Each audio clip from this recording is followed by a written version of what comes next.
Daryl Morey here on the Rich Eisen Show. All right, Daryl. So are you in a fantasy football league? Are you? Of course, man. I feel people ask me all the time. They're like, your job's so hard and everything. I try to explain. Well, first off, my job is not hard. My job is you have to do it well, but it's obviously a dream. And then second, if people play fantasy football, fantasy baseball, it's not very different. It's about making very solid decisions. Obviously, you got to be really good with people and things like that you don't need to do with fantasy. But in terms of like the decision making and understand scarcity and working trades and all that all is actually more analogous than anyone else will actually usually admit.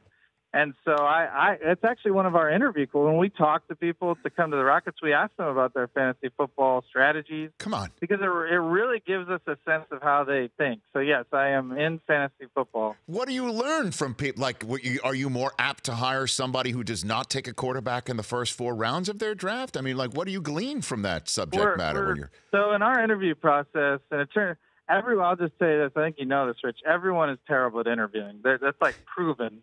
And so we're just trying to get a little bit less than terrible. Nice. And what I like to do is to hear how people think. So I actually don't care if they take a quarterback in the first round, the sixth. Now, if they take a kicker early, you can just walk out. We can just end the interview. But if they're taking a quarterback, there are ways to explain taking a quarterback early. I think generally it's a bad strategy, but as long as you give a thoughtful answer, we might keep talking if you give a good answer on why. I don't know if I'd want to be in a fantasy league with one of the top analytical minds in sports. I don't know if I'd want to be in a league with you, Daryl. Who's in your league?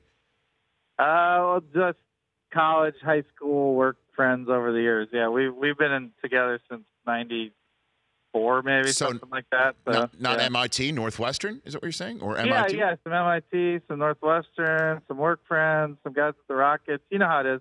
If you don't play well, though, you're out, man. I'm ruthless. I'm the commissioner. So, like, if you're not keeping up with your team or whatever, we're moving on to someone else. How are you like a commissioner? More stern than silver, or more silver than stern? What type of commissioner are you?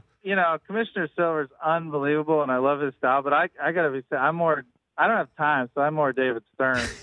As a guy, just like people are like making suggestions. I'm like, no, we're not doing that. I don't have time.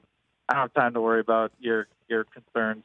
Yeah, I mean. So, okay, just, I guess, last one for you on this. What is your strategy for fantasy? I'm curious, as somebody who uses analytics and knows it as well. What is your strategy? I can just talk generally. I mean, I like to... Sort of like the Jimmy Butler trade. I don't want to get you in any trouble. Just talk generally.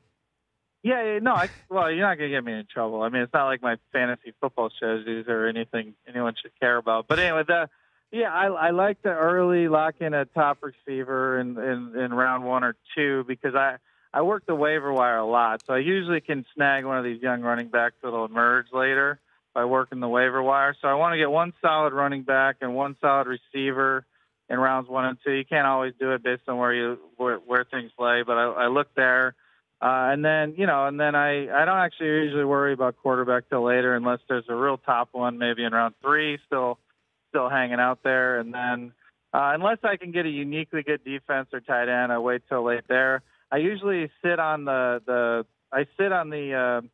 handcuffs of teams with great offensive lines. Usually like getting a first or second year guy who's sitting behind a great offensive line and then wait for one of the top running backs to go out and then you're essentially usually by the end you're peaking and then you got to get lucky in the playoffs like baseball basically. Daryl Morey, and have you won your league? Have you won? Yeah, I think I've won 4 times. We have good players. Come on. Real good players. I wish I had won more than 4 in the 20. Casually 4. Yeah, I think I've won fantasy football 4 times. That's like, you know what? I got 20 foul balls when I go to baseball games, and it's like, come on, man. That was very casual. I like that. Man, unbelievable. We have a good league. I'm sure you're in one too. We might have someone to kick out this year. So if you want to jump in, I would do it. If you are kicking anybody out of your league, if you're David Sterning somebody, okay, I'm in. Okay, let me know. But we'll chat much more before then. I really have enjoyed this, and I'm thrilled that we have connected. Thanks for calling in. Hey, thanks, Rich. Thanks for having me on. Appreciate it. You got it. That is the reigning NBA Executive of the Year, Daryl Morey. The Rich Eisen Show, weekdays at noon Eastern on Audience.